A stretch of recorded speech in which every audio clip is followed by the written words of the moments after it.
Hello dear student, इस video में हम टोटल इंटरनल रिफ्लेक्शन से रिलेटेड कुछ क्वेश्चंस करेंगे और रियल डेप्थ और एप्रेंट डेप्थ से रिलेटेड भी सीबीएसई बोर्ड के क्वेश्चंस को करेंगे। सबसे पहला मान लो एक क्वेश्चन है कि एक इक्विलेटरल प्रिज्म है, ग्लास प्रिज्म है, इक्विलेटरल ग्लास प्रिज्म। इक्विलेटरल का मतलब होता है ये भी एंगल 60, ये भी 60 और ये भी 60 है। इसे वाटर में रखा गया है, ये ग्लास का प्रिज्म है और इसको वाटर में रखा गया है। ठीक है, अब लाइट यहां से आ रही है ऐसे,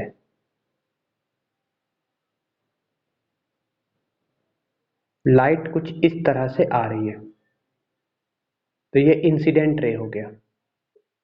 ठीक, वाटर का रिफ्रैक्टिव इंडेक्स कितना होता है? देखो ऐसे है ना, मतलब 1.33, that is 4/3। This is the refractive index of water, that is 4/3। ठीक, एंड ग्लास का रिफ्रैक्टिव इंडेक्स होता है, यहां पर ग्लास है तो ग्लास का रिफ्रैक्टिव इंडेक्स कितना होता है? ये होता है ग्लास GLASS 1.5 होता है। ठीक है, 1.5 यानी 3/2 दिया गया है क्वेश्चन में। ठीक है, और ये प्रिज्म को पानी के अंदर रखा गया है। क्वेश्चन ये है कि ये जो लाइट जो अंदर आ रही है, क्या ये लाइट इंटरनली रिफ्लेक्ट करेगी या रिफ्रैक्ट करेगी? क्या ये लाइट सफर करेगी टोटल इंटरनल रिफ्लेक्शन, या लाइट डायरेक्टली रिफ्रैक्ट करेगी, मतलब एक मीडियम से दूसरे मीडियम में ट्रेवल करेगी या इंटरनली रिफ्लेक्ट करेगी? तो कैसे बनाएंगे इस क्वेश्चन को, देखते हैं। अगर आप बना सकते हो तो आप ट्राई करो। चलो मैं बताता हूं। देखो यहां पर एंगल ऑफ इंसिडेंस कितना है, देखो इस फेस पे, मतलब कौन से फेस से बोला जा रहा है, जैसे ये ए बी सी 3 फेस है। क्वेश्चन ये है कि एसी फेस से TIR होगा या नहीं होगा। एसी फेस से टोटल इंटरनल रिफ्लेक्शन होगा कि नहीं होगा, ये हमको बताना है।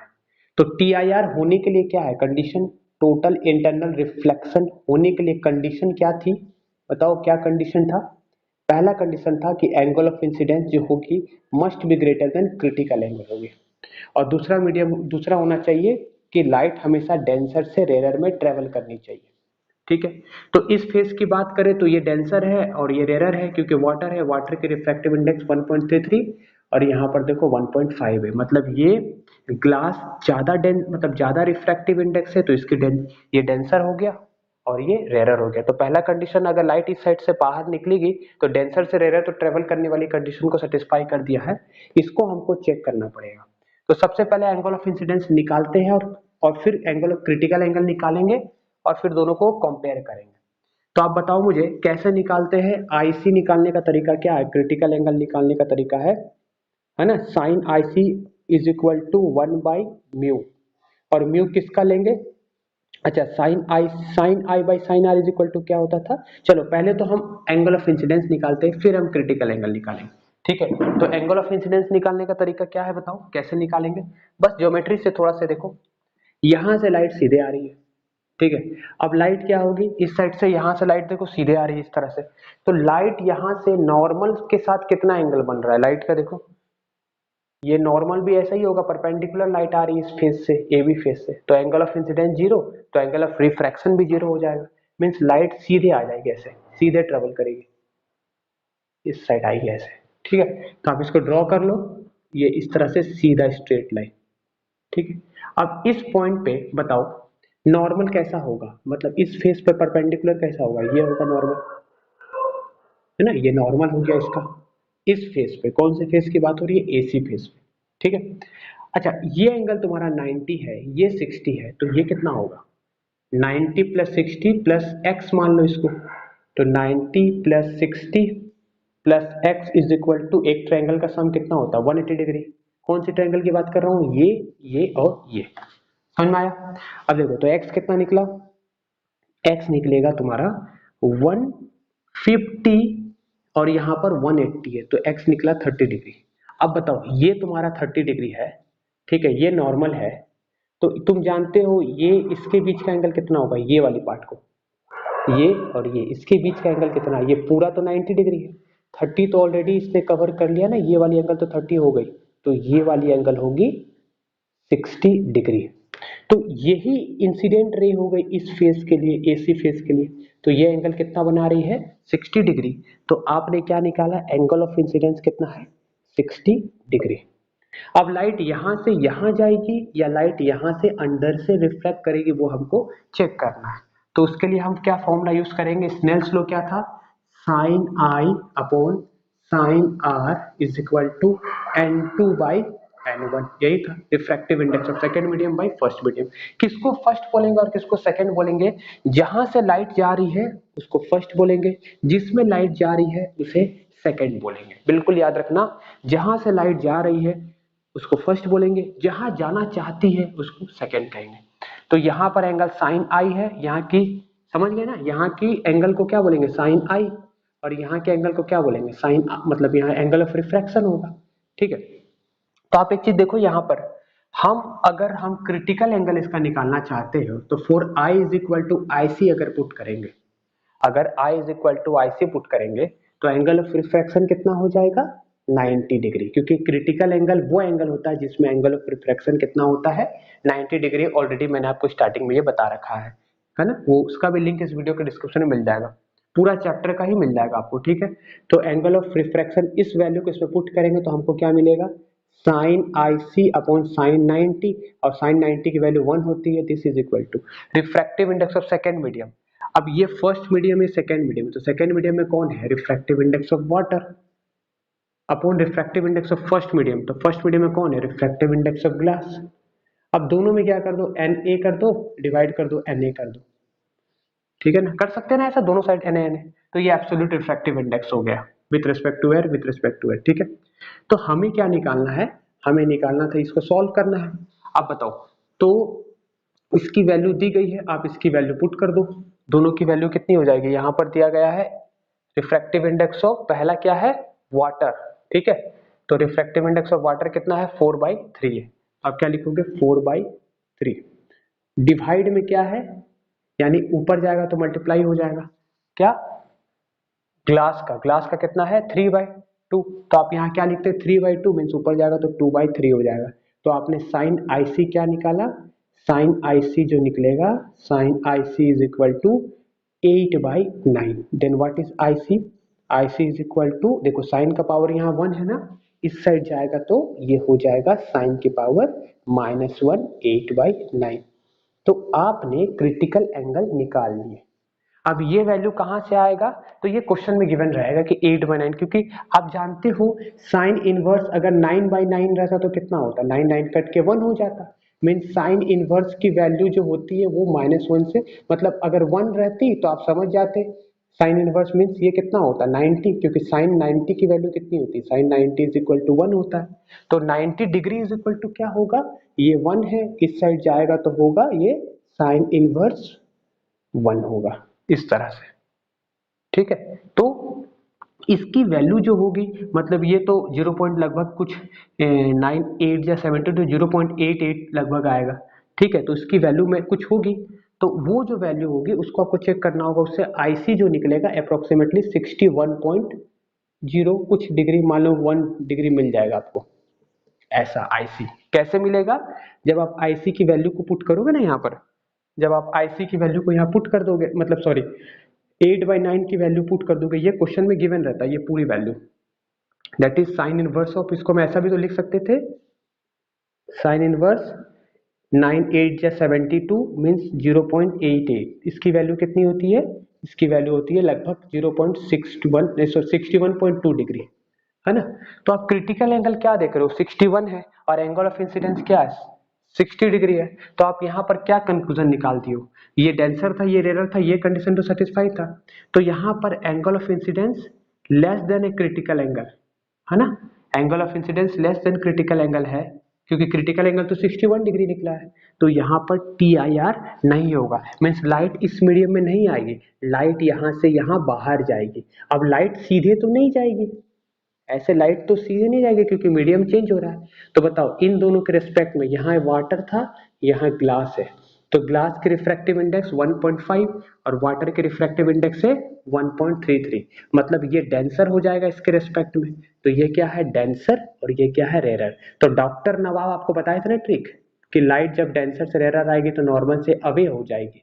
मीन्स लाइट सीधे नहीं आकर के लाइट क्या हो जाएगी, नॉर्मल से अवे। मीन्स लाइट है ना, लाइट ऐसे सीधे नहीं आएगी, ये नॉर्मल है हमारा, ये देखो ये वाला नॉर्मल पार्ट था यहाँ से यहाँ तक, लाइट ऐसे सीधे नहीं आएगी, नॉर्मल से क्या हो जाएगी, नॉर्मल से अवे हो जाएगी। मीन्स लाइट ऐसे बाहर निकलेगी, तो ये तुम्हारा रिफ्रैक्टेड रे होगा, तो लाइट ऐसे बाहर निकल जाएगी। ठीक है स्टूडेंट, समझ में आ गया होगा आपको। मेन कॉन्सेप्ट क्या था, टोटल इंटरनल रिफ्लेक्शन होने के लिए angle of incidence must be greater than IC होनी चाहिए थी। यहाँ पर जब हम आईसी निकाले तो लगभग 61 पॉइंट कुछ डिग्री आएगा। आप इसको क्रॉस चेक भी कर सकते हो with the help of mobile और गूगल से भी आप कर सकते हो, ये 61.1 डिग्री कुछ ऐसा आएगा। ठीक है, और एंगल ऑफ इंसिडेंस कैसे निकाले, बाय ज्योमेट्री। यहाँ पर एंगल ऑफ इंसिडेंस और एंगल ऑफ रिफ्रैक्शन जीरो, मतलब दोनों 0 डिग्री है, तो एंगल ऑफ इंसिडेंस 0 है तो एंगल ऑफ रिफ्रैक्शन भी 0 होगा, लाइट सीधे आएगी बाय ज्योमेट्री। ये तुम्हारा कितना होगा, 60 था क्योंकि इक्विलेटरल ट्रायंगल है, ये 90, 60 प्लस 90 150, तो ये कितना होगा 30। अब ये वाली फेस जो तुमको दिखाई दे रही है ये वाली 90 थी, तो 30 तो ऑलरेडी ये हो चुका है ये वाली पार्ट, तो ये पार्ट कितना होगा 60 डिग्री। तो एंगल ऑफ इंसिडेंस मालूम चल गया था आपको, नोट कर सकते हो।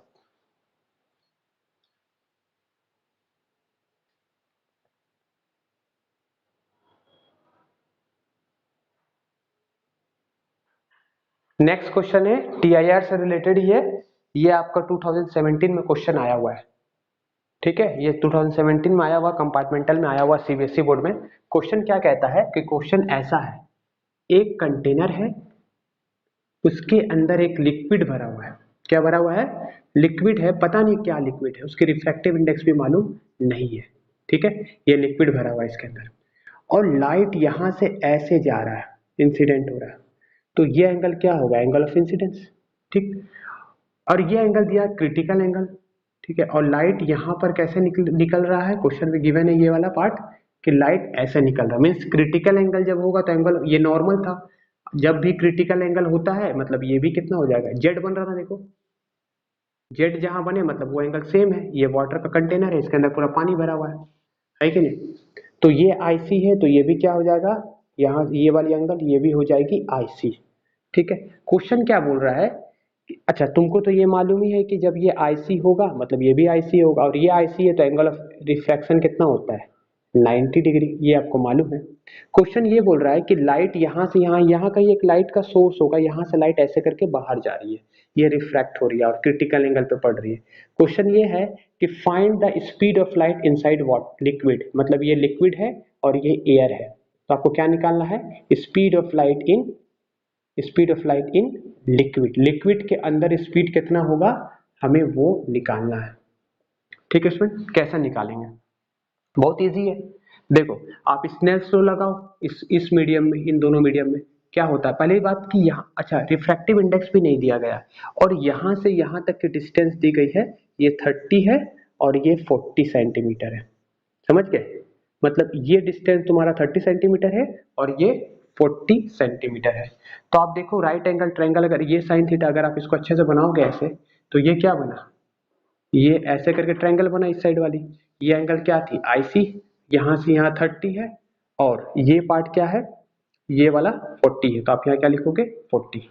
ठीक है स्टूडेंट, अब बताओ ये कितना निकलेगा, आप निकाल लो इसको, तो root under 30 square plus 40 square, इसको सॉल्व करना तो ये लगभग निकलेगा, लगभग क्या 50 सेंटीमीटर निकलेगा, सभी सेंटीमीटर में।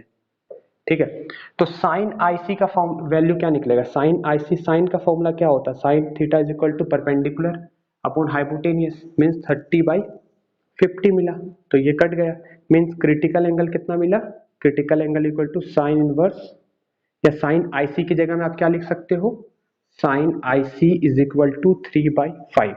अब इस मीडियम और इस मीडियम में आप स्नेल्स लॉ लगा दो, जहां से लाइट जा रही है उसको फर्स्ट मीडियम कहते हैं, और जिसमें लाइट जाती है उसको सेकेंड मीडियम कहते हैं। तो इन दोनों में आप स्नेल्स लॉ लगाओगे तो क्या होता है, स्नेल्स लॉ बताओ, स्नेल्स लॉ का फॉर्मूला क्या है, sine I upon sine R, है ना, इज इक्वल टू n2/n1।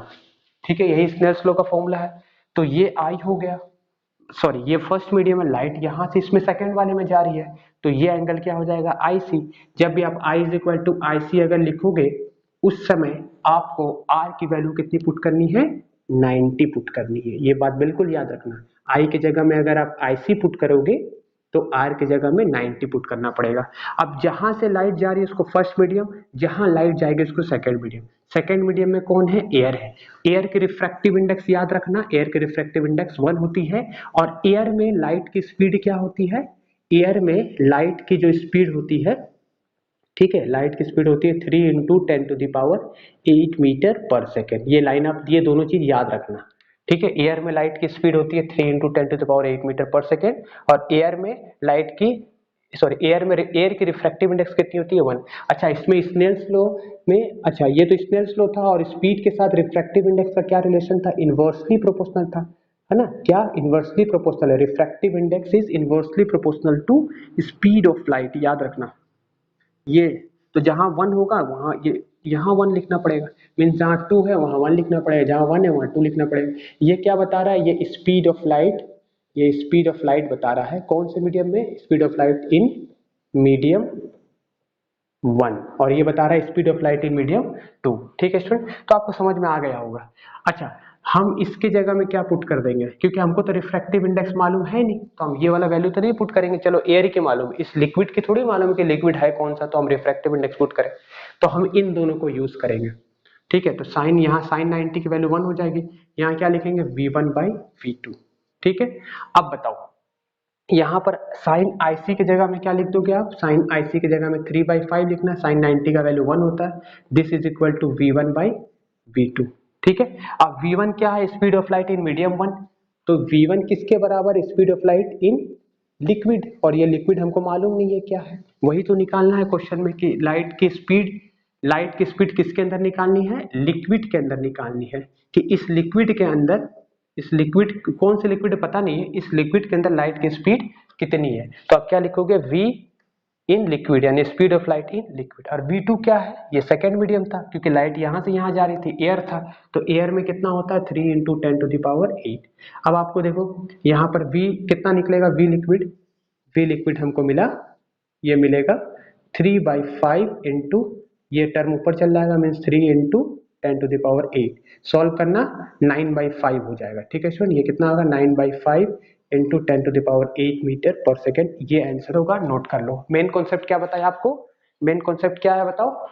कि ये क्वेश्चन में गिवन था कि ये आईसी है, आईसी मतलब है हमेशा एंगल ऑफ रिफ्रैक्शन 90 डिग्री होगा, और ये पॉइंट बीकर से 30 सेंटीमीटर दूर है। 2017 का सीबीएसई का क्वेश्चन है, और ये जो लेंथ है यहां तक पानी भरी हुई है, मतलब पानी नहीं है, सॉरी, कोई भी लिक्विड है, दैट इज 40 सेंटीमीटर। तो आप ये ट्रायंगल बना लेना, साइड में बनाया मैंने, ये आपको 40 मालूम था, ये 30 मालूम, तो ये आपने पाइथागोरस थ्योरम से निकाला, तो रूट अंडर ये आएगा 2500, तो सॉल्व करोगे तो 50 आ जाएगा।